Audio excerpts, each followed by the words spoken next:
Kia ora. I don't have time to talk right this minute, but I will be making some more videos soon, and I realise I have to continue on with the conclusions of Dr. Claire Ferguson's thesis, her study on staged murders. So I will do that. Remember, the hypothesized intentions behind staging that she discussed were the 6 types. So implicating another, or directing attention away from the real offender onto another person or group. Mimicking shows the false scenario by having one thing imitate another. Mask the relationship by seeking to mimic another type of relationship. Masking, these behaviors hide the real events by making them invisible. This could involve staging procedures to hide the crime entirely. Repackaging, behaviors designed to hide the real scenario by disguising it. This could be used to not conceal the death entirely, but to repackage it so that it appears as something which is not criminal at all, such as an accident or suicide. Dazzling hides real events through confusion. Could involve staging crime scene in non-specific way designed to confuse the nature of the crime, thus drawing attention away from the perpetrator themselves. Decoying. These behaviors show the false circumstances by diverting attention. This could involve behaviors carried out with intention of having homicidal, justifiable, like an excuse for murdering the person, right? So, but he came at me, attacked me with a knife. Yeah, so I shot him. And then inventing. So these show the false scenarios by displaying another reality which does not exist. This may involve staging efforts designed to simulate a crime when none has occurred, where in the simulation itself, it provides the desired end. So some statistics about crime in Queensland. Sure, we have some really old unsolved murders here, right? Our most infamous one is from decades ago, and it's the extremely heinous murder of Betty Shanks. Now, maybe Mike King of Profiling Evil can actually solve this. He was in Australia. I hope he managed to somehow get some information that he needed, the coroner's report or something, because he's very interested in this crime. And it's one that I feel it really needs to be solved, because there's a lot of doubt on, 3 or 4 people. And of course, they have families, they've got progeny and, relatives who are still alive. And it would be really something not only for Betty Shanks herself and her extended family, but for the families of those that were around at the time, to have something come to conclusion and closure. But Queensland, at least in modern times, we don't have all these unsolved crimes. At one point, I know definitely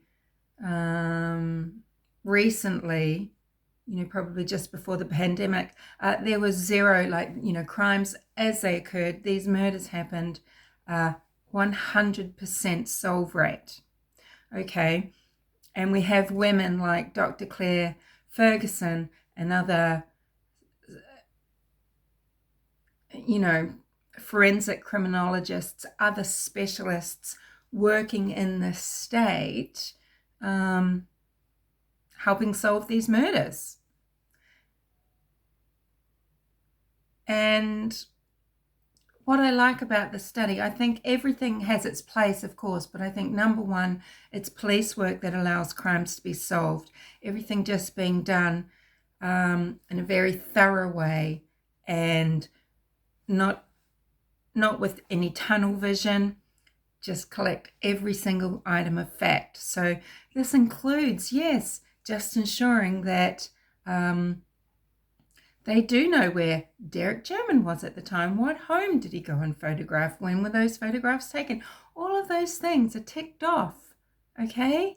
And things like that. And, not everyone's perfect. And I think it does come down to training. And a lot of people expect so much out of a little place like Delphi, as if they've got these hard, seasoned, professional, experienced cops on the beat all the time, as if they're in New York City, okay? And why do they have dogs there? These little counties don't have dogs just on call that are trained and ready to go to sniff cadaver, blood, trace people, etc. These are very expensive resources. They are very valuable resources, okay? But, got to hope that they're all doing their best. There's so many people involved, so many agencies, the FBI and, the Homeland Security, ISP, as well as just the Sheriff's Office. And the thing I worry about is, are they boots on the ground enough? What are they relying on? This data analysis and profiling and things like that. Profiling has a place, and sometimes it's more so, just in my opinion, in hindsight, to try and understand who future perpetrators are, how they move through society, and who might be victims, so that we can all try and protect ourselves a little more. And their expertise and their experience, these people that profile and these people that have been on these jobs for decades and have seen a lot.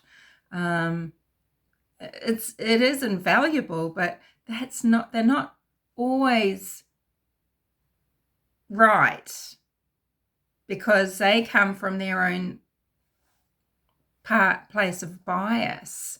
And that's what Dr. Claire Ferguson's study, and you can look it up, the defects of the situation. You can download it and read it.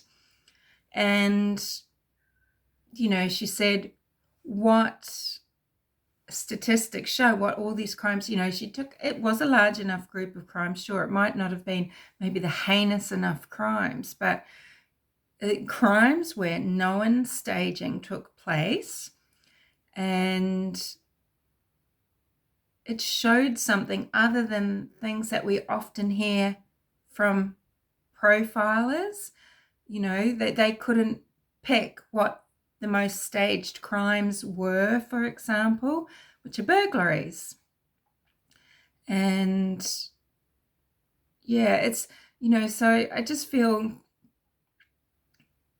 it's interesting and important and probably valuable to look at other people's way of thinking, just in case we've fallen down rabbit holes. Let's just see what else is out there, what other research, what other jurisdictions and things are doing, and how it's affecting their ability to solve crime. And I just found it really interesting, but it's all just part of all these other things, the good police work, what profilers are able to do, what people that deal in, deal with data and that sort of thing, technical things are able to do. It's all valuable. It all plays its part. This is a bit of a waffle, isn't it?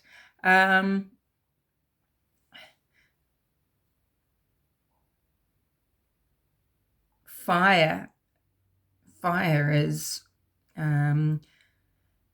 something that is quite common to do with staging and these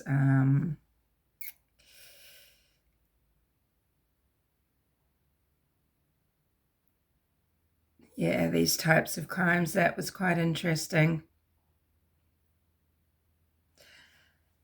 Anywho, it is hard to trust that law enforcement are doing all the right things, that they've covered all the right bases.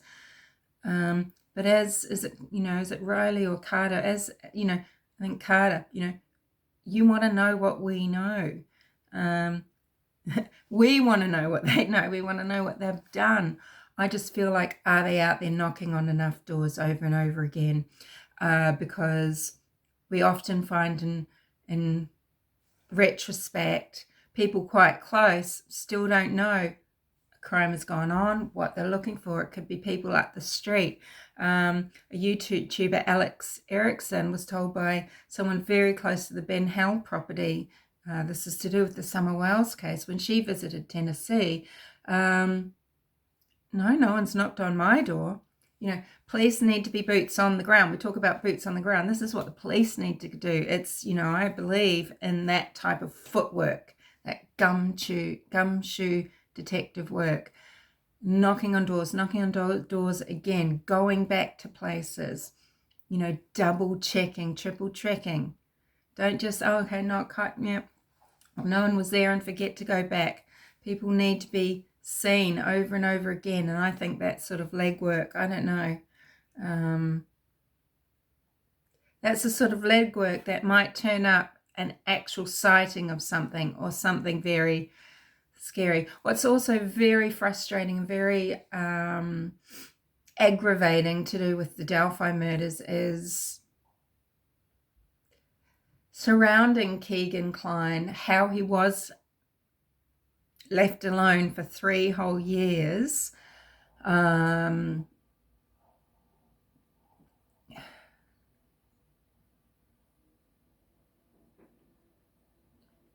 the combination of that with being told there's no catfishing involved with this crime, and then they've known that this type of scumbag's been in touch with Liberty, and 1 week later, they had her device straight away, so they know about Anthony shots. Public is not warned. In fact, Tobe Leesenby is saying, I don't think there's any immediate danger to the public, or something like that. Sure, maybe you need to settle your constituents down. You don't want to create panic. But to say that, and then a week later there's a peeping Tom at a young girl's house, right? Linked to the same Anthony Shots account.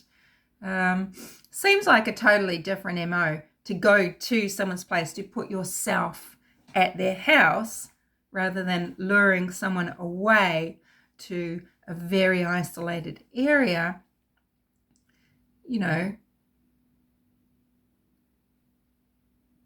Yeah, look, I think in a lot of ways too, just to do with that part of the trail, it's not going around town and in the parks and the more commonly used areas.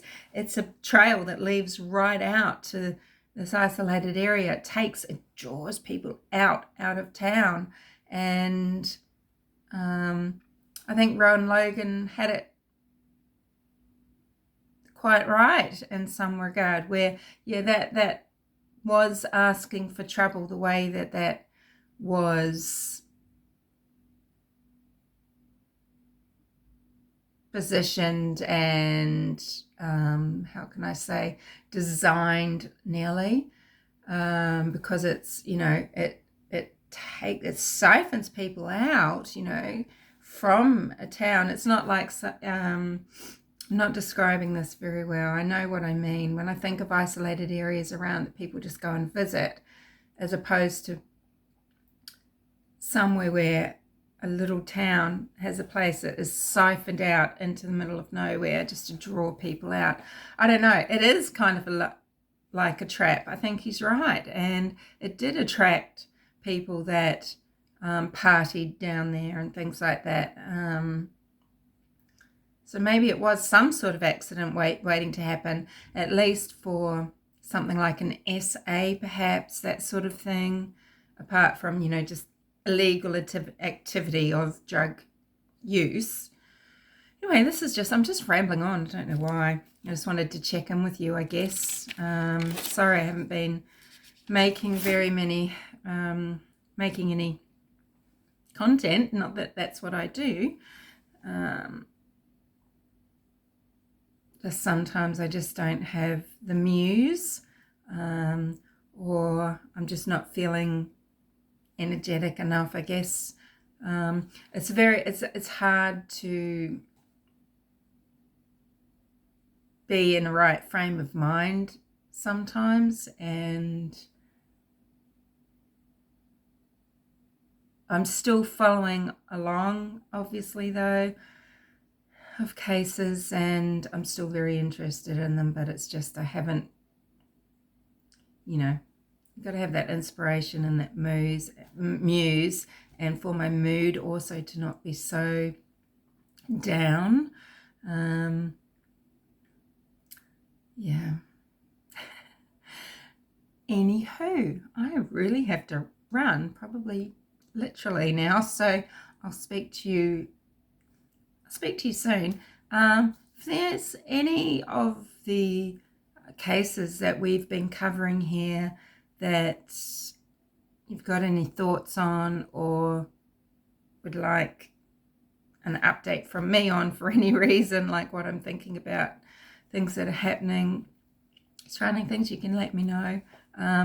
But what I have to get on to is finishing the staging series. So far it's just 4 parts. It's just a chat.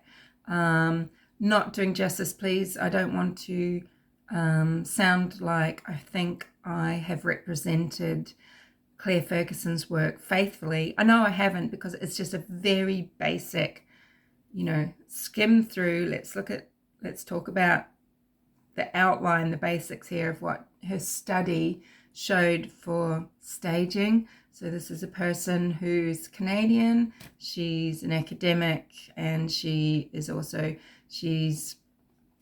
in the faculty of, she's got a Doctor of Philosophy with this criminology thesis, and she's a forensic criminologist who works to support police and attorneys in heinous crimes here in Queensland. And this is a study that she did in 2010, and I found it very interesting. I looked at it, I looked for something like this just to do some reading because of the search warrant and what that revealed, the search warrant of Ron Logan's. Yeah, so that's that. I've got to run. Speak to you later. Bye.